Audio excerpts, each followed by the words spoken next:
So our next interview is with Bill Shimmins for middle and year 3. Busy as always in Treasury.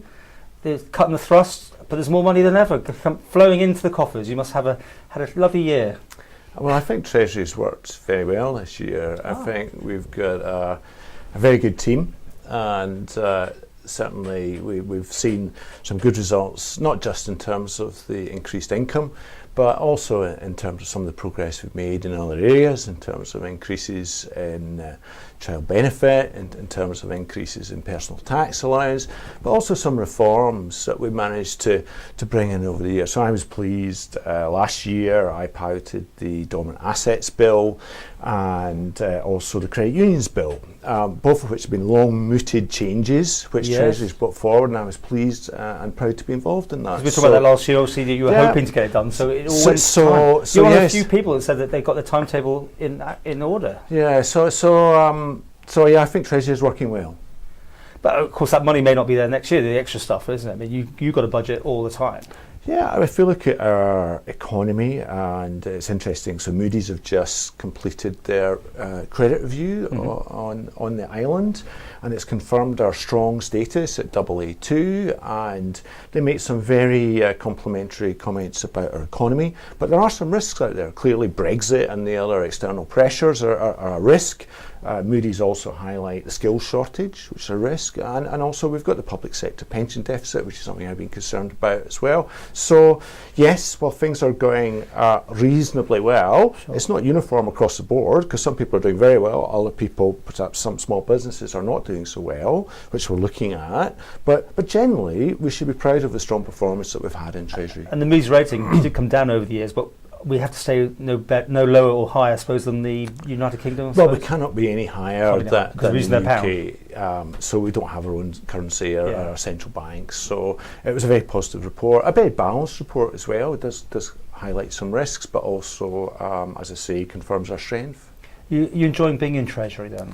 Well, it's a great place because you see so many aspects of government in terms of all the departments. So over the summer we've started work on the budget for next year. So in terms of one of the things I have the privilege of looking after for Treasury is the capital programme. So we've got bids coming in now from government departments in terms of capital projects, which we look through. And actually just later on this week we're sitting down with the departments starting to look at their initial thoughts. So, and then we'll package that in terms of what we would suggest was taken forward. That will go to Treasury, then Council Ministers, and then ultimately to Tinmold for approval. So they put their bids in, presumably knowing it's going to be cut back. Is it that sort of mindset still that we're going for more because we know we'll be cut? Well, we always get more bids than we have capacity for. So, but we're very keen that the departments prioritise their bids. Some of them struggle with that, but it's very important that they must prioritise what's most important for their department rather than leave that to Treasury. So it's quite an interesting but challenging process. So the Isle of Man is going well. I mean, I know we're slightly veering off the subject here, but while I've got you, talking about Treasury.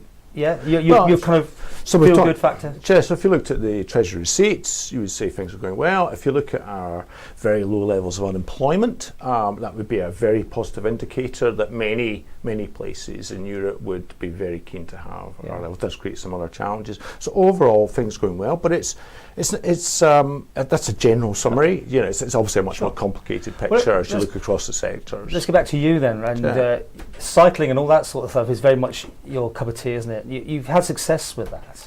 Yeah, so I actively commute and active travel, isn't it? Yeah, so isn't it great? So active travel is now, I think, a word that is part of our vocabulary now. So that was formally launched, the first active travel routes, by the Chief Minister. So that was a very positive endorsement about what a powerful thing active travel can be in terms of getting the population just generally a bit healthier. In terms of if you look at all the evidence from elsewhere shows that for every £1 you invest in active travel infrastructure, you generally get about £8 back in terms of benefits for the health service. Now, clearly not everybody is able to actively travel. So what I'm excited about is, for the first time, you're really seeing some infrastructure will make it a viable option for people, and it'll be down to the individual and their motivation and their circumstances and potentially their health as well, whether they're able to actively travel or not, but at least we're providing that option. It seems a shame to a couple of MHKs to think about their internal combustion engine cars and things like that as well, which was you did make the point, didn't you, that if you're going to lead on this whole thing about the way we're going, being more fit with bikes, but also with our green issues. Sure. So the climate change emergency was declared by Tim Moulton, and that was in response How do you think that went? Sorry, before we go, do you think that was a mess? I think it was. I think it could have gone better in terms of the process, in terms of holding over to the next month. Yeah. I think the key thing, though, is the climate change emergency was called for by United Nations, and we were one of the last places in the British Isles. Disappointed? Which I think doesn't send out a great message, but anyway, we're there. Okay. We are making progress now. So there's a team pulled together with Professor James Curran, Ralph Peake and Jane Poole-Wilson, so 3 capable people who will be leading that team, which will pull together an action plan, which will come to Tim Moulton in January, and that's a very important thing. You got confidence in that? I absolutely have confidence in that. I think there is growing recognition that this is an emergency, and therefore it calls for an appropriate response, and you're seeing that across many places across the world.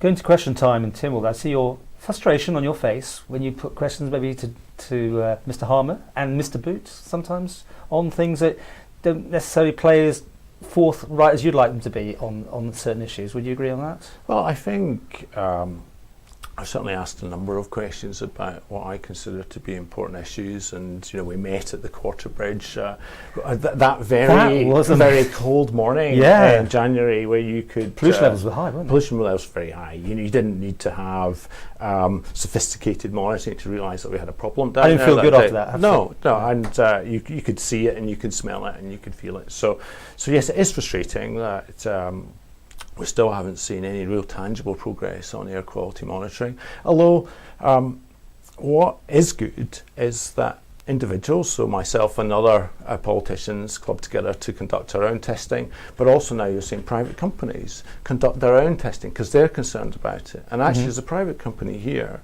which is providing really high quality air quality monitoring equipment to every school in Jersey. And so really? So all the parents, all the people in Jersey now understand the air quality around their school. So you want that here? Which is very important to people. If we don't care about air quality that our children are breathing, I'm sorry, I think there's something wrong. So that's why sometimes I might get frustrated. You might be frustrated because you're still not a minister. I've made no secret about the fact that I came into politics to change things. 3 years in, 2 to go. Absolutely. So, and your chances of changing things are much greater if you're a minister. Yeah. So I am I frustrated about that? Not especially, because in Treasury there is a tremendous variety and there's lots of things that you can help and influence and work on. But the mood in Tynwald, I mean, it is now getting more grittier. Let's put it that way. Grittier. I think certainly you're seeing more challenge, which I think is right because that's what we're there to do. And I think also you mentioned frustration. I think there is increasing frustration that we're seeing lots of talk, lots of strategies, lots of policies, lots of papers, but that's not necessarily translating into action on the ground, delivering day-to-day improvements, which is what we're there to actually do.